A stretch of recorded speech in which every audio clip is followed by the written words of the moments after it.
میرے پاکستانیوں،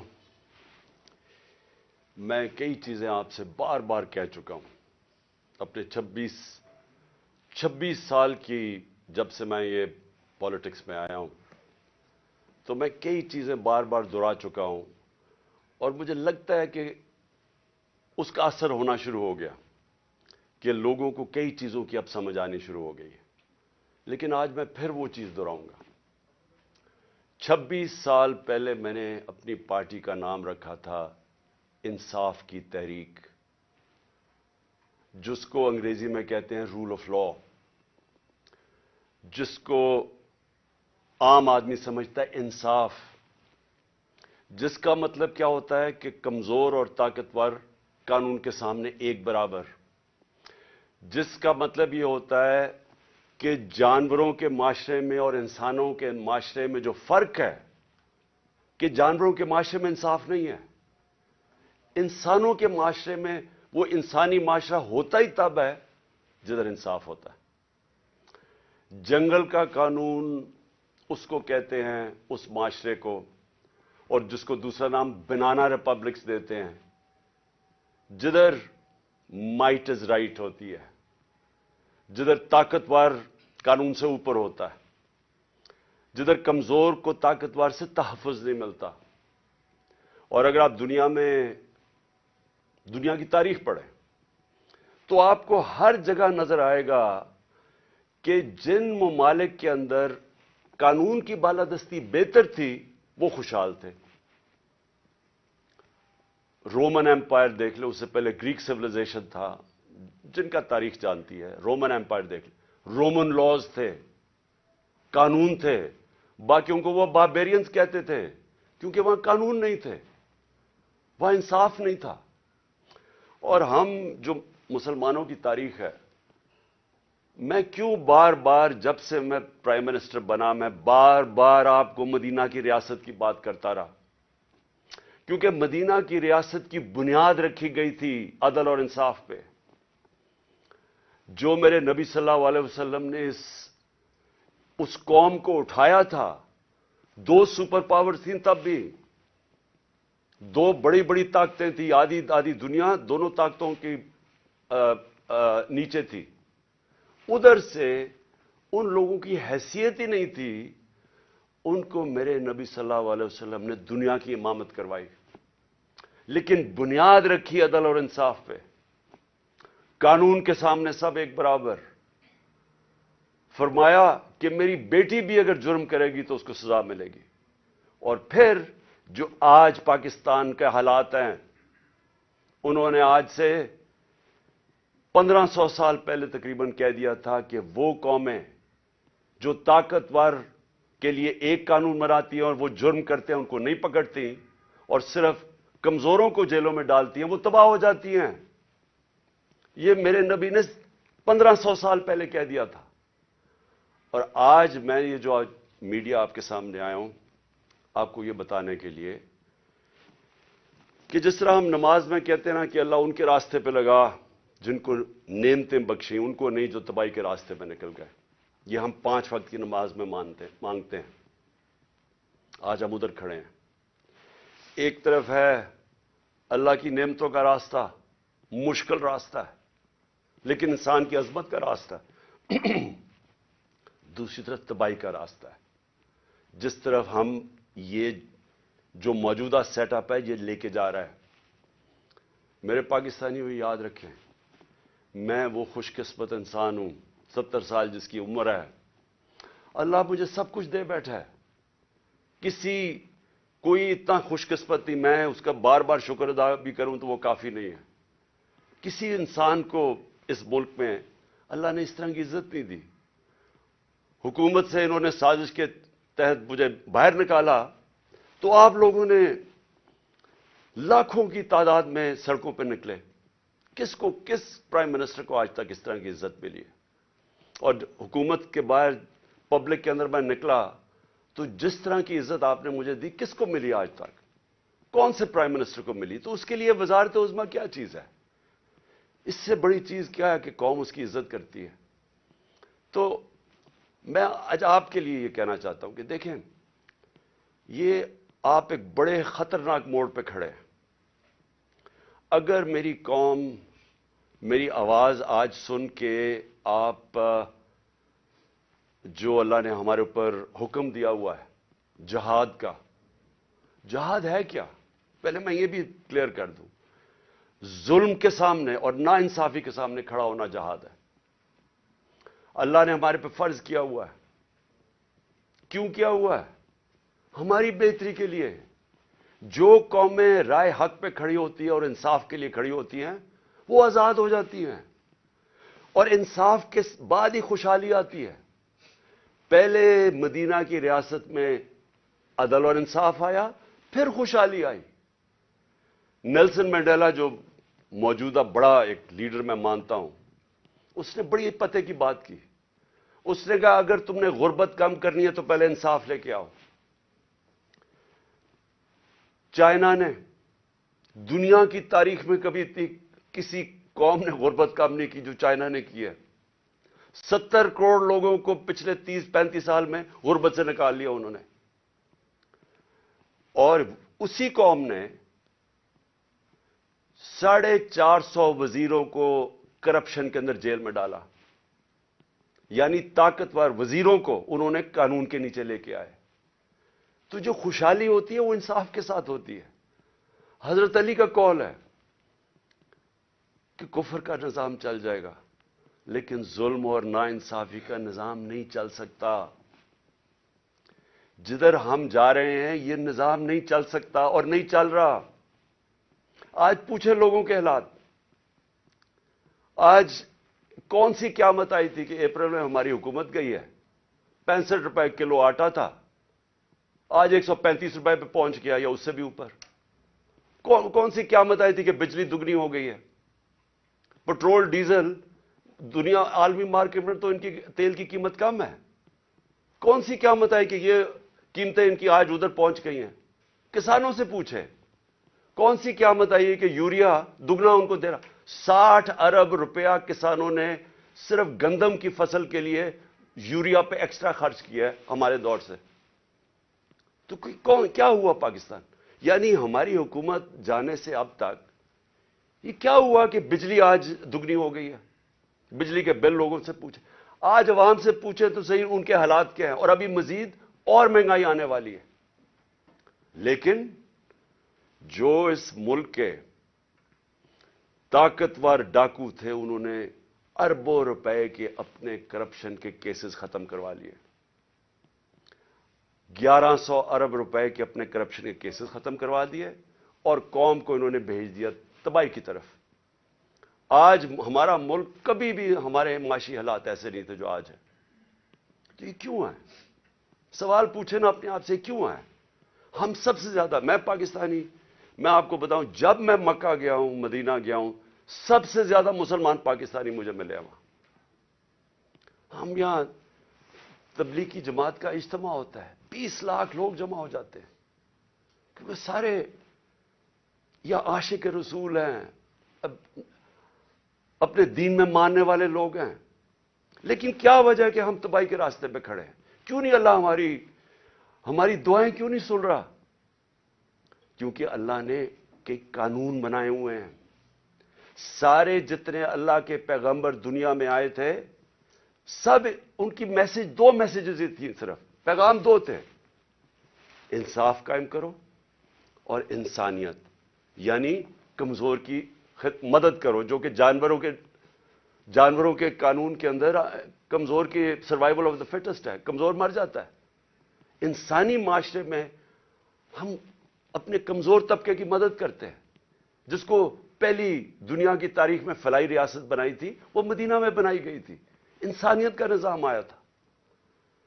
تو ہم اپنے آپ سے پوچھیں کہ آج وہ ملک جو خیرات دینے میں سب سے زیادہ ہے، میں اس کے سامنے ہوں. کبھی یعنی کہیں دنیا کے اندر کینسر ہاسپٹل کے اندر 75% مریضوں کا مفت علاج نہیں ہو سکتا، صرف پاکستان میں ہے. کیونکہ لوگ جب دیکھتے ہیں، جب کسی ادارے کو، جو خیراتی ادارے کے اوپر جب اعتماد کرتے ہیں تو اس سے زیادہ کھلے دل کے لوگ ہی کوئی نہیں ہے. تو ہم وہ قوم ہیں جو ترستی ہے، جس کا نعرہ تھا کہ پاکستان کا مطلب کیا، لا الہ الا اللہ، عظیم نعرے. ہم نے اللہ سے دعویٰ کیا کہ اللہ تیرے سوا ہم کسی کے سامنے نہیں جھکتے، ہم آزاد لوگ ہیں، ہم نے آزادی کا دعویٰ کیا. آج اپنے حالات ہم دیکھیں، نہ ہمارے پاس آزادی ہے، نہ یہاں خوشحالی ہے. غربت بڑھتی جا رہی ہے، دن بدن قیمتیں بڑھتی جا رہی ہیں. تنخواہ دار طبقے سے پوچھیں کہ کیا حالات ہیں ان کے. پوچھیں آج بزنس مین سے، سب دکان، آج فیکٹریاں بند ہو رہی ہیں. پوچھیں آج بزنس، کون سی، کسانوں سے پوچھیں، کسی سے پوچھیں، خاص طور پہ تنخواہ دار طبقے سے آج پوچھیں کہ وہ گزارا کیسے کر رہا ہے. تو کیا وجہ ہے اس کی؟ میں آج آپ کو بتاتا ہوں. اس کی وجہ ایک ہے کہ یہاں ظلم اور ناانصافی کا نظام ہے. میرے نبی صلی اللہ علیہ وسلم نے کہہ دیا تھا 1500 سال پہلے کہ طاقتور اگر چوری کرے تو آپ اس کو این آر او دے دیں اور بیچارے غریب لوگ جیلوں میں جائیں اور پھر سمجھیں کہ اللہ ہماری دعائیں قبول کرے گا. اور اس لیے جہاد اس نے ہمیں کہا ہے کہ ظلم کے سامنے کھڑے ہو، ناانصافی کو قبول نہ کرو. اور آج میں خاص طور پہ مخاطب ہوں اپنی پاکستان کی عدلیہ سے اور اس کے بعد پاکستان کی وکلا برادری سے. دیکھیں، اللہ نے آپ کے اوپر بہت بڑی ذمہ داری سونپی ہے. یہ وقت ہے آپ کا کہ آپ اس ملک میں رول آف لا کے لیے کھڑے ہوں. میں یہ آپ کو پورے ایمان سے کہتا ہوں کہ جس طرف یہ لے کے جا رہے ہیں ہمیں، کوئی مستقبل نہیں ہے اس ملک کا. جس طرح کے فیصلے کیے جا رہے ہیں، جس طرح کی انصاف کی اور قانون اور آئین کی دھجیاں اڑائی جا رہی ہیں، جس طرح وہ جنگل کا قانون نافذ کیا جا رہا ہے، اس طرح ہمارے ملک کا کوئی مستقبل نہیں ہے. پہلی دفعہ لوگوں کو خوف آنا شروع ہو گیا ہے. لوگ پاکستان سے امید ان کی چلی گئی ہے. 8 لاکھ لوگ ہمارے 7-8 مہینے میں پروفیشنلز، وہ طبقہ جو ایک ملک کی جان ہوتا ہے، وہ چھوڑ کے چلا گیا ہے. باہر لوگ سرمایہ کاری کے لیے نکل گئے ہیں کیونکہ امید جانی شروع ہو گئی ہے. تو اس لیے میں اپنے معزز عدلیہ، اپنے ججز سے اور اپنی وکلا کمیونٹی سے، میں آج آپ سے خاص طور پہ آج اپیل کر رہا ہوں اپنے ملک کی خاطر. میں پھر سے ریپیٹ کرتا ہوں کہ اللہ نے عمران خان کو جو دے دیا ہے، میں اپنی خوابوں میں بھی نہیں سوچتا تھا کہ وہ مجھے اس طرح کی عزت دے گا. اور انسان کیا چاہتا ہے دنیا میں؟ عزت ہی چاہتا ہے. انسان کے تو پیسے بناتا ہے عزت کے لیے، پاور میں آتا ہے عزت کے لیے. تو جب اللہ نے اتنی عزت دے دی ہے تو مجھے اور کیا مل سکتا ہے؟ میں صرف اس وقت آپ سب کے لیے کھڑا ہوں. میری جو ساری جد و جہد ہے وہ آپ کے لیے، اور آپ کو اس کے لیے سب کو کھڑا ہونا پڑے گا. میں سارے پاکستانیوں کو کہہ رہا ہوں، آپ اگر آج نہ کھڑے ہوئے، میں آپ کو یقین دلاتا ہوں کہ آگے اندھیرا ہے. میری آواز کیوں بند کرنے کی کوشش کی جا رہی ہے؟ کیوں وہ پولیس یہ فواد چودھری کو کیوں پکڑا ہے؟ کون سا جرم کیا اس نے؟ کوئی مجھے جمہوریت میں بتائے کہ یہ جرم ہوتا ہے کہ جو اس نے اس کو منشی کہہ دیا، اس کو چیف الیکشن کمیشن. کبھی اس کے اوپر بھی کسی جمہوریت میں پکڑا جاتا ہے؟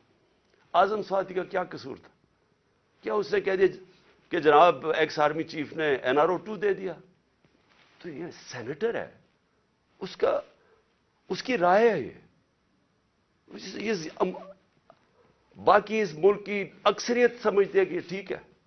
اس کو ننگا کر کے، تشدد کر کے، پھر وہ گندی ویڈیو، اور پھر اس کو پکڑ لیا، 30 FIR کاٹ دی.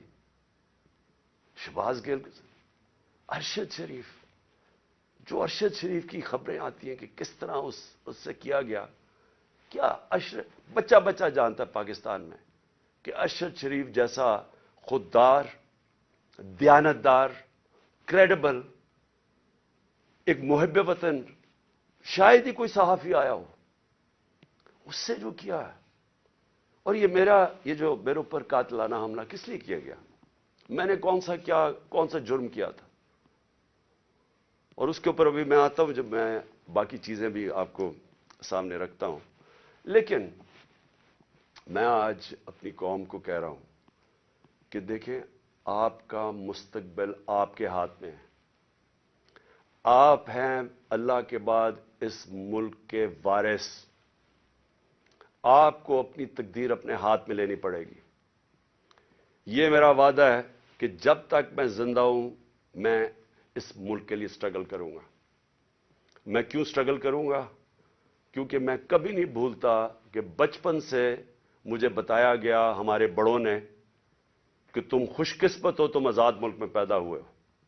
وہ ہمارے بڑے سارے غلام ہندوستان میں پیدا ہوئے تھے. بچپن سے یہ ہمارے میں ڈالا گیا کہ یہ کتنا خوش قسمت سارے ہم ہیں، میری جنریشن، کہ ہم تو ایک آزاد ملک میں پیدا ہوئے.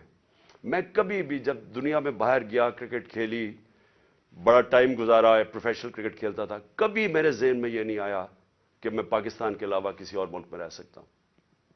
اور میں ابھی بھی جتنی میری باقی زندگی ہے اس ملک کے لیے، میں آپ کو یقین دلاتا ہوں کہ نہ مجھے کوئی جیل سے ڈر ہے.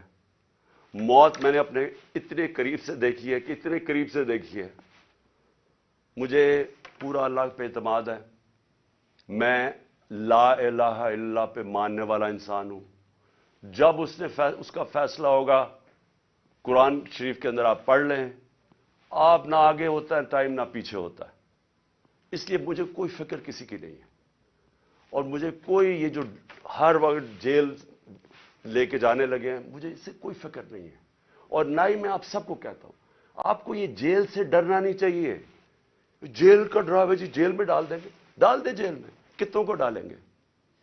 اس لیے میری قوم، آپ کو اگر اپنے آپ کو بچانا ہے، آپ کو اللہ کے حکم پہ چلنا پڑے گا، انصاف کے ساتھ کھڑا ہونا پڑے گا. اور میں اپنی عدلیہ سے پہلے آتا ہوں. سب سے پہلے الیکشن کمیشن. الیکشن کمیشن نے محسن نقوی کو پنجاب کا چیف منسٹر بنایا. میں پہلے الیکشن کمیشن سے سوال پوچھتا ہوں کہ کیا آپ کو نہیں پتا کہ جو آئین کا آرٹیکل 218 اس کی شق 3، کیا آپ کو نہیں پتا کہ آپ کی سب سے بڑی ذمہ داری صاف اور شفاف الیکشن کروانا ہے؟ یہ آپ کی سب سے بڑی ذمہ داری. تو میں سوال یہ پوچھتا ہوں کہ کس بیسس پہ آپ نے محسن نقوی کو چنا؟ باقی نام کس بیسس پہ آپ نے ریجیکٹ کیے؟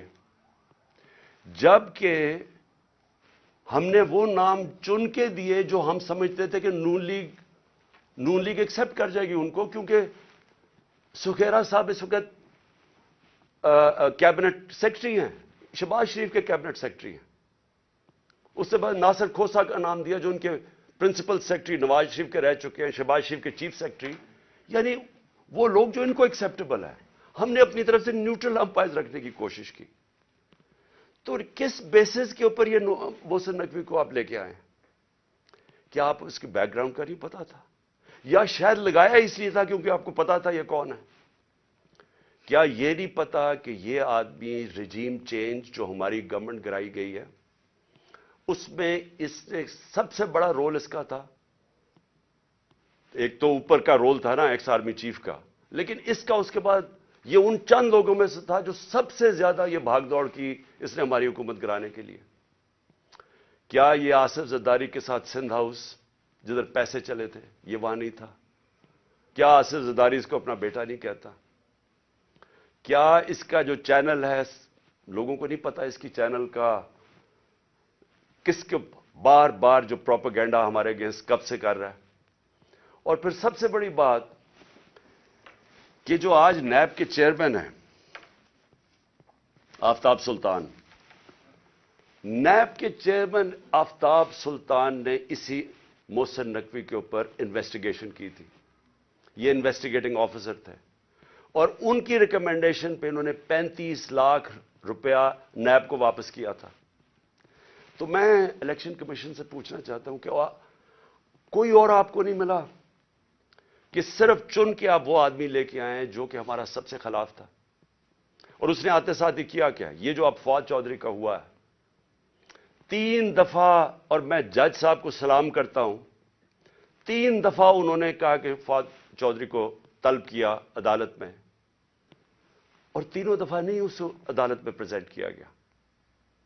تو کیا یہ محسن نقوی یہ اس کی پہلی آتے ساتھ ہی اس نے اپنے کارنامے دکھا دیے ہیں. اس کے بعد اس نے جو اس نے اپوائنٹمنٹس کی ہیں، کیا یہ فری اینڈ فیئر الیکشن ہو رہا ہے کہ سارے وہ پولیس آفیسر جنہوں نے ہمارے اوپر تشدد کیا تھا 25 مئی کو، ان ساروں کو واپس لے آیا؟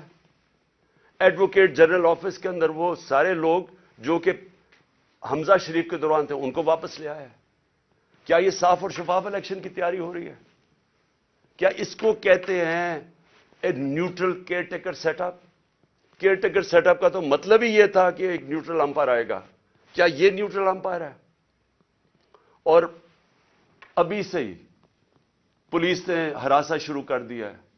ہمارے ورکرز کے اوپر 1-2 گرفتاریاں شروع ہوگی اور پلان بن گیا پکڑنے کا. اور یہ جو فواد چودھری کا ہوا ہے، تو یہ ابھی سے ہی پورا پری پلان بنا ہوا ہے. یہ صاف اور شفاف الیکشن کروانے کے لیے محسن نقوی نہیں آیا. یہ وہ کرنے آیا ہے جو میں نے پہلے بھی کہا تھا، جو آصف زرداری نے الیکشن کروایا ابھی کراچی کے اندر، کہ ووٹ بینک ہے نہیں پیپلز پارٹی کا، اور پیپلز پارٹی جیت جاتی ہے کراچی سے. تو یہ الیکشن نہیں ہو رہا، یہ ایک پلان، ایک کانسپریسی کے تحت اس کو رکھا گیا. تو میں اپنی عدلیہ، اور ہم انشاءاللہ یہ کیس لے کے جا رہے ہیں اپنی عدلیہ کے پاس، تو میں اور پاکستانی آپ سے انصاف کی توقع رکھ رہے ہیں. ہم یہ بھی چاہتے ہیں کہ یہ جو اب فواد چودھری سے ہو رہا ہے اور یہ جو آگے ہونے جا رہا ہے، میں ابھی آپ کو پیشن گوئی کرتا ہوں، کیونکہ ان کو سب سے بڑا جس آواز بند کرنی ہے وہ عمران خان کی ہے، تو وہ پورا پلان بنا ہوا ہے ان کا. میں ابھی پیشن گوئی کر رہا ہوں. ہم اپنی عدلیہ سے ایکسپیکٹ کرتے ہیں کہ ہمارے فنڈامنٹل رائٹس کو پروٹیکٹ کریں. یہ تاریخ وہ ہونے لگی ہے، اگر ہماری عدلیہ نہ کھڑی ہوئی تو یاد رکھیں آج تک جسٹس منیر کو کسی تاریخ نہیں بھول سکی. وہ بڑے قابل آدمی تھے، لیکن ایک جگہ جدھر انہوں نے آئین اور قانون کے ساتھ کھڑا ہونا تھا، وہ طاقتور کے ساتھ کھڑے ہو گئے. اس ملک نے بھاری قیمت ادا کی ہے اس کی، اور اس کے بعد قیمت ادا کرتے گئے. اس وقت قوم آپ سے ایکسپیکٹ کر رہی ہے، موزز ججز، قوم آپ سے ایکسپیکٹ کر رہی ہے کہ ہمارے حقوق کی حفاظت کریں، ہماری جمہوریت کو بچائیں. یہ جو اب تباہی مچنے لگی ہے ہماری جمہوریت کے اوپر، اور جو ہو رہا ہے اور جو رجیم چینج کے بعد ہوا ہے، میں آپ کو یقین دلاتا ہوں کہ میں مشرف کے مارشل لاء میں اپوزیشن میں تھا. 8 دن مجھے جیل میں ڈالا، تب بھی میں نے کبھی اس طرح کا ظلم، فیشزم، اس طرح کی میں نے کبھی ایک سٹیٹ کو اپریس کرتے ہوئے میڈیا کے لوگوں کو، ہمارے ورکرز کو، میں نے کبھی ایسے نہیں دیکھا جو آج میں دیکھ رہا ہوں پاکستان کے اندر. تو اور مجھے افسوس سے کہنا پڑتا ہے کہ ہماری عدلیہ نے ہمارے فنڈامنٹل رائٹس کی حفاظت نہیں کی. اگر کی ہوتی تو آج وہی جو 25 مئی والے وہ آفیسرز جنہوں نے تشدد کیا تھا، 3 بجے رات کے لوگوں کے گھروں میں گھس کے انہوں نے لوگوں کو پکڑ کے جیلوں میں لے کے گئے تھے، ظلم کیا تھا، لوگوں کو امبیرس کیا تھا. آرٹیکل 14 کانسٹیٹیوشن کا ہماری ڈگنیٹی، ہماری عزت پروٹیکٹ کرتا ہے. انہوں نے سارے لوگوں کو نہ چادر اور چار دیواری کا سوچا، نہ قانون کا سوچا، ظلم کیا. وہ آج آفیسر پھر واپس آ گئے. ہمارے پاس سوائے عدلیہ کے جانے کا کون سا راستہ ہے؟ دوسرا راستہ ہے سڑکوں پہ آ جائیں، دوسرا راستہ ہے ملک کو اور نقصان پہنچائیں جو یہ آگے پہنچا سکے ہیں. اس لیے میں اپنی عدلیہ سے ریکویسٹ کرتا ہوں. اور پھر میں ذرا 2-3 اور چیزیں بتا دوں. جے آئی ٹی، اب جے آئی ٹی بنی تھی، میرے اوپر قاتلانہ حملہ ہوتا ہے. پہلے تو 16 دن کچھ ہوتا ہی نہیں ہے، نہ کوئی investigation. Police F I R کاٹ کے دیکھ دیتی کہ صرف ایک شوٹر تھا اور دینی انتہا پسند نے اٹیک کیا تھا. جو میں پہلے سے ہی سپٹمبر اور اکتوبر میں نے کہہ دیا تھا کہ میرے اوپر واردات ہونے والی ہے اور نام لیں گے دینی انتہا پسند کا. پوری کانسپریسی بنی ہوئی مجھے قتل کرنے کی. میں پہلے کہہ بیٹھا تھا، مجھے پتا بھی تھا اس کے پیچھے کون ہے، اور میں نے ان کے جیسے ہی ہوا میں نے ان کے نام لیے. اپنی حکومت ہوتے ہوئے، پنجاب پولیس ہمارے نیچے ہوتے ہوئے میں اپنی ایف آئی آر نہیں کٹوا سکا. اور مجھے پتا ہے میں کیوں نہیں کٹوا سکا، کیونکہ دوسری طرف طاقتور لوگ تھے. اور ہماری ملک کی تاریخ ہے کہ جب طاقتور کا کمزور سے مقابلہ ہوتا ہے تو انصاف نہیں ہوتا. تو لیکن جو جے آئی ٹی کی رپورٹ ہے یہ ذرا سننے والی چیزیں ہیں. اور پھر کیسے اس جے آئی ٹی کو آپ آتے ساتھ ہی حکومت نے پہلی چیز کی ہے جے آئی ٹی بند کی ہے. یہ کس قانون کے تحت کی ہے؟ جے آئی ٹی تو پنجاب کی جے آئی ٹی تھی. فیڈرل گورنمنٹ تو جے آئی ٹی نہیں بنا سکتی. اور جے آئی ٹی کی فائنڈنگز، جو فائنڈنگز سامنے آئی ہیں ذرا یہ سن لیں، اس کی وجہ سے یہ بند کی گئی ہے. میں ذرا آپ کو بتانا چاہتا ہوں ساری قوم کو کہ میرے اوپر جو حملہ ہوا تھا جب انہوں نے ایف آئی آر کٹائی پولیس نے، میری نہیں کاٹی، انہوں نے کہا تھا ایک شوٹر ہے. ذرا آپ یہ سنیں اب تک جے آئی ٹی نے جو عدالت میں جو رکھ چکی ہے، جو عدالت میں چیزیں رکھ چکی ہیں وہ ذرا سنیں. سب سے پہلے انہوں نے یہ کہا جو کہ ڈی پی او گجرات تھا غضنفر حسین اور ایس ایس پی ندیم حسین جو سی ٹی ڈی لاہور تھا، دونوں پنجاب گورنمنٹ کے نیچے تھے. ان دونوں نے آڈیو یعنی ٹیپس کی، اس کی وہ جو شوٹر تھا اس لڑکے کی انہوں نے ٹیپس بنائی.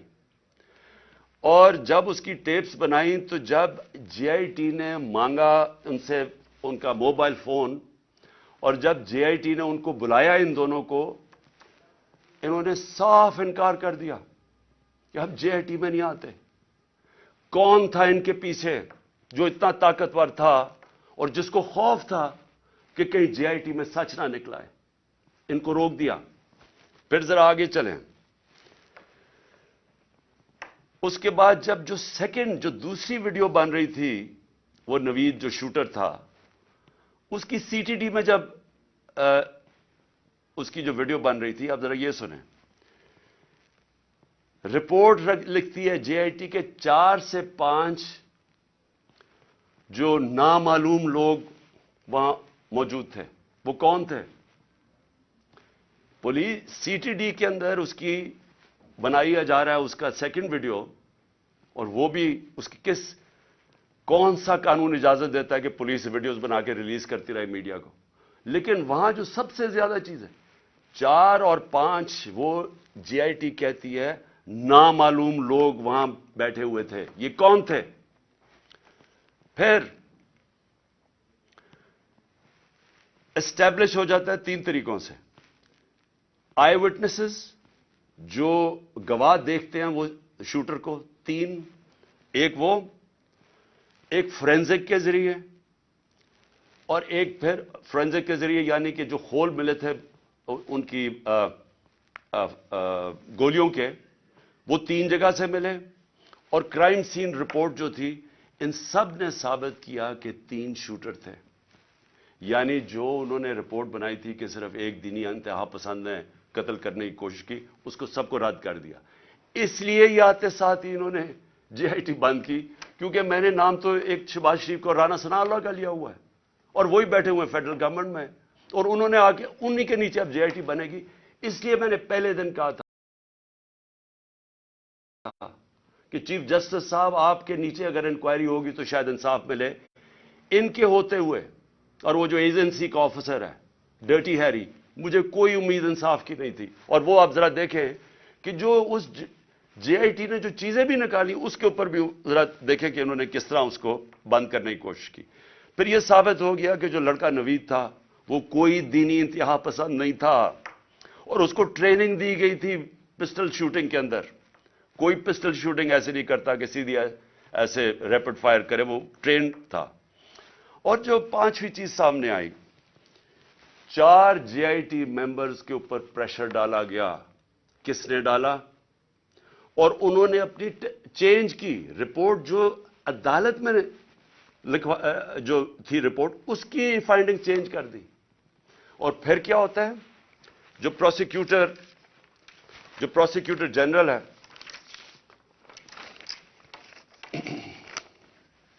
جو انڈیپینڈنٹ انکوائری کرتا ہے ان 4 لوگوں کے اوپر جو اپنے چینج کرتے ہیں رپورٹ، یہ جو 4 جے آئی ٹی ممبرز اپنی رپورٹ چینج کرتے ہیں، انڈیپینڈنٹ انکوائری کنڈکٹ کی جاتی ہے پروسیکیوٹر جنرل آف پاکستان. وہ ان کے اوپر انڈیپینڈنٹ انکوائری کنڈکٹ کرتا ہے اور وہ کنفرم کرتا ہے، prosecutor general of Pakistan confirm کرتا ہے کہ انہوں نے اپنی غلط ٹیسٹ اپنی بدلی. 3 شوٹرز تھے اور اس نے ریکمینڈ کیا کہ ان کے اوپر کرمنل پروسیڈنگز کی جائیں.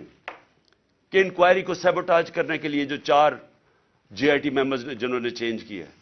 تو میرا سب سے بڑا سوال یہ ہے کہ آتے ساتھ ہی پنجاب گورنمنٹ جب سے یہ آیا ہے, انہوں نے سب سے پہلے کیوں انہوں نے اسٹڈی کر لیتے, دیکھ تو لیتے کہ جے آئی ٹی رپورٹ میں کیا فائنڈنگز ہیں, بڑی تفصیل میں انہوں نے فائنڈنگز دی ہوئی ہیں. آتے ساتھ ہی اس کو کیوں بند کیا؟ اور پھر جو سب سے زیادہ کام کر رہا تھا, پہلے تو یہ 4 بھگا دیے, جو سب سے زیادہ کام کر رہا تھا, میں اس کا نام دیتا ہوں, وہ بڑا مجاہد, اس طرح بھی ماشاءاللہ ایسے لوگ تھے, انہوں نے آتے ساتھ ہی یہ جو محسن نقوی نے اور کیا کام کیا کہ اس نے جو لڑکا جو سب سے زیادہ کام کر رہا تھا, اس کا میں نام اس لیے بتانا چاہتا ہوں کیونکہ سعید انور شاہ, یہ انویسٹیگیٹنگ آفیسر تھا جس نے کھڑا ہوا اور جس نے عدالت کے اندر چلان دیا, انہوں نے آتے ساتھ ہی اس کو سسپینڈ کر دیا. تو میں اس سے کیا مجھے نظر آتا ہے, اس سے مجھے نظر آتا ہے کہ اگر کسی کو بھی شک بھی تھا کہ اس کے پیچھے طاقتور لوگ تھے جنہوں نے یہ سارا پلان کیا ہے, وہ شک ساروں کے دور ہو جانے چاہیے. یہ پلان تھی کانسپریسی, اور یہ لوگ, یہ جو اوپر بیٹھے ہوئے ہیں شہباز شریف اور وہ جو دوسرا ہے رانا ثناء اللہ, وہ بالکل اس کے اندر ملوث تھے. کیونکہ اگر وہ ملوث نہیں تھے, ان کو کس چیز کا ڈر تھا؟ کیوں وہ یہ بار بار جے آئی ٹی کو سیبوٹاج کرنے کی کوشش کر رہے تھے, اور کر دیا. کیوں نہیں چلنے دیا جے آئی ٹی کو؟ بعد میں رپورٹس چیلنج ہو سکتی ہیں, اس کے اوپر کیس تو آگے چلتا ہے, لیکن کیوں انہوں نے کیا؟ کیونکہ ہمارے ملک کی تاریخ ہے. لیاقت علی خان کس نے ان کو قتل کیا ابھی تک کبھی نہیں پتا چلا. بے نظیر بھٹو کوئی پتہ نہیں, ایک دم اس کی جو سین تھا جدھر وہ بیچاری کو شہید کیا گیا, وہ سارا ایک دم کلیئر کر دیا. کس کے انسٹرکشن پہ کیا گیا کوئی کبھی نہیں پتا چلتا. اس لیے یہ جو پورا کور اپ ہو رہا ہے, یہ بھی کیونکہ طاقتور لوگ انوالوڈ ہیں, اس لیے کوئی پوری کوشش ہوگی اس کو کور اپ کرنے کے لیے. میں آگے اب چلتا ہوں. جب جو آئین ہے ہمارا, اور آئین بڑا کلیئر ہے, آئین کا آرٹیکل 105 یہ کہتا ہے کہ جیسے ہی ایک اسمبلی ڈیزالو ہوتی ہے, جیسی اسمبلی ڈیزالو ہوتی ہے تو گورنر 48 گھنٹے کے اندر وہ ایک ڈیٹ دیتا ہے الیکشن کی. یہ آئین کے اندر لکھا ہوا ہے, 105 آرٹیکل 105 میں لکھا ہوا ہے. نہ کے پی کے گورنر نے ابھی تک ڈیٹ دی ہے, نہ پنجاب کے گورنر نے ڈیٹ دی ہے. سوال یہ کیوں نہیں دی؟ ہم نے اپنی گورنمنٹ کیوں گرائی؟ کبھی سوچا کہ کوئی اپنی گورنمنٹ خود چھوڑ دیتا ہے, ڈیزالو کر دیتا ہے؟ کبھی اس ملک کی تاریخ میں ہوا ہے؟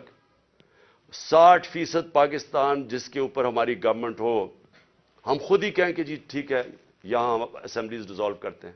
میں نے نیشنل اسمبلی بھی اپریل کے اندر ووٹ آف نو کانفیڈنس سے پہلے میں نے وہ بھی کہا تھا کہ میں ڈیزالو کرتا ہوں, الیکشن کروا دیں.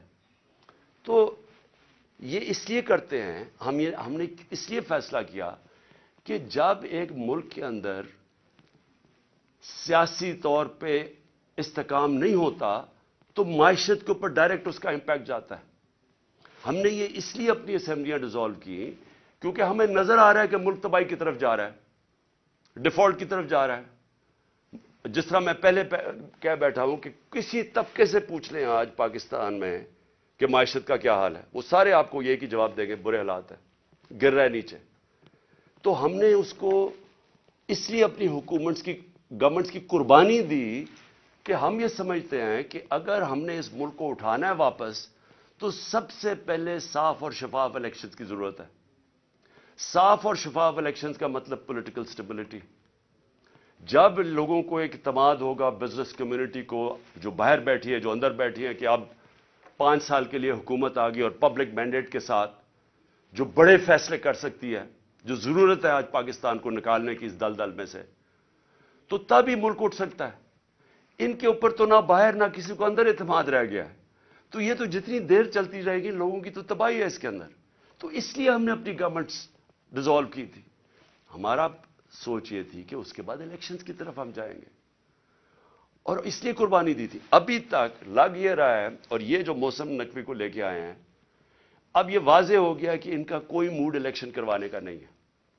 میں پھر اپنی عدلیہ سے پوچھتا ہوں کہ اب ذمہ داری آپ کی ہے کہ آئین کے اندر کوئی گنجائش نہیں ہے.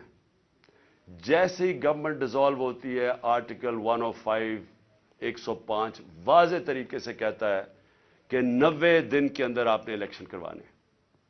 اب ذمہ داری آپ کی ہے کیونکہ آپ کو دنیا دیکھ رہی ہے آپ کی طرف کہ کیا یہ آپ کریں گے یا نہیں کریں گے.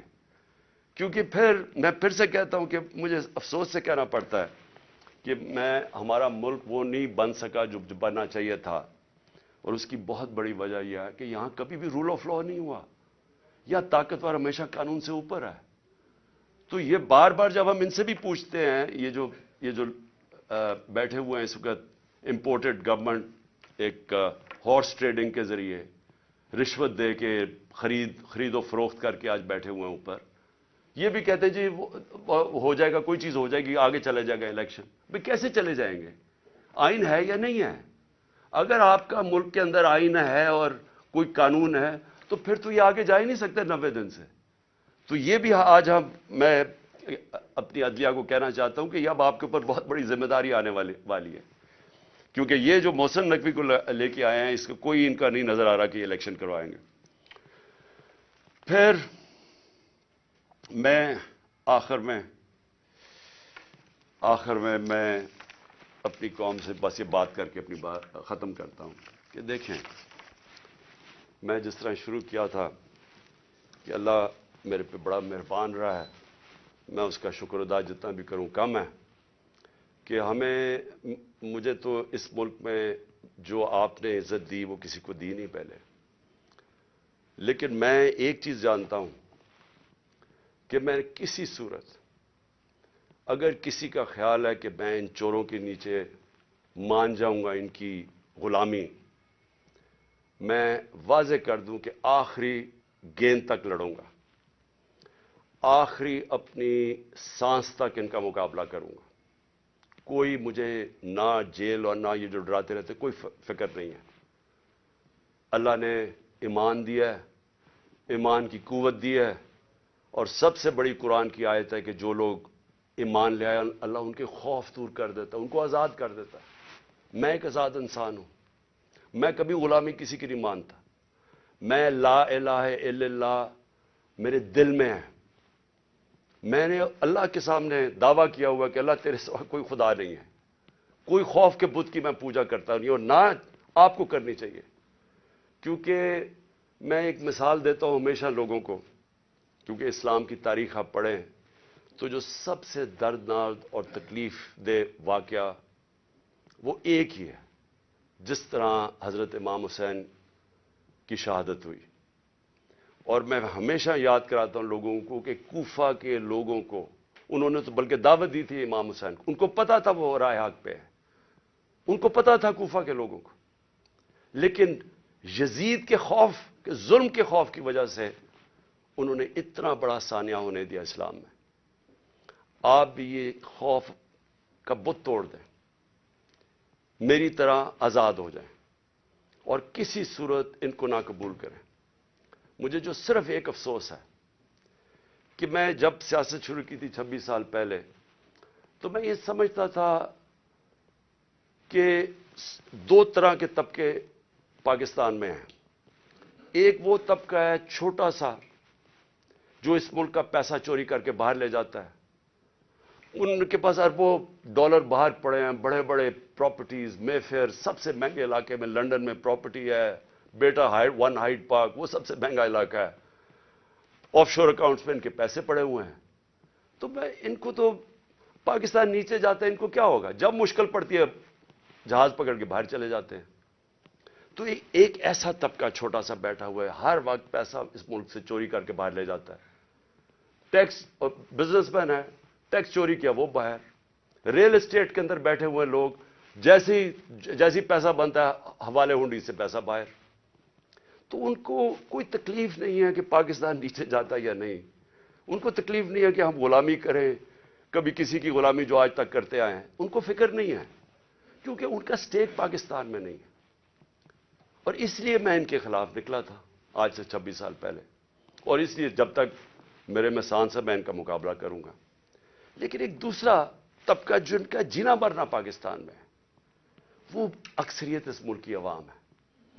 اور اس ملک کے وہ ادارے ہیں، وہ ادارہ جس کو پتا ہے کہ اگر یہ ملک کی معیشت نیچے جاتی ہے تو سب سے پہلے نقصان اس ادارے کا ہے. آج سری لنکا کے اندر آئی ایم ایف نے حکم دیا سری لنکا کو کہ اپنی جو سری لنکا کی فوج ہے اس کا آدھا کرو. مصر کے اندر آئی ایم ایف نے حکم دیا ہے کہ اپنی فوج کی فضول خرچیاں کم کرو. تو کیا وہ جب ہم جو یہ امپورٹڈ حکومت ہمیں اپنے گھٹنوں پہ لے آئی ہے، اپریل میں پاکستان کدھر کھڑا تھا، صرف اکنامک سروے آف پاکستان آپ دیکھ لیں، اور آج کدھر ہے. تو کیا وہ جو اب ہمارے سے قیمت ادا کریں گے، کیا ہماری طرح کے جو سمجھتے ہیں کہ ہم ایک آزاد ملک میں رہنا چاہتے ہیں، کیا ہماری آزادی خطرے میں ہوگی یا نہیں؟ تو میں یہ ہمیشہ سمجھتا تھا کہ یہ ادارے کبھی بھی ان لوگوں کے ساتھ نہیں ہوں گے جو یہ ملک کا پیسہ چوری کر کے باہر لے کے جاتے ہیں.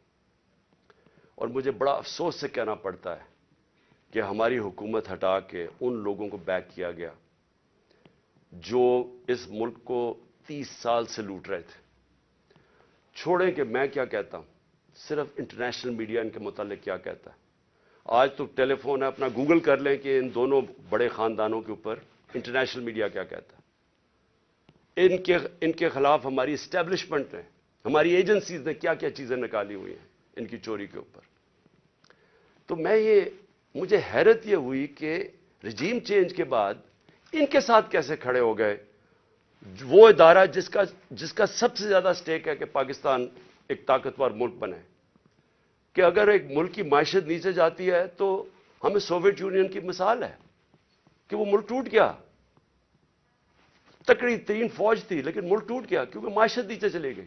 تو ان کے نیچے جو انہوں نے 30 سال سے یہ ملک سے کر رہے ہیں، مجھے ابھی تک نہیں سمجھ آ رہی کہ کیسے وہ ادارے ان کے ساتھ کھڑے ہو گئے.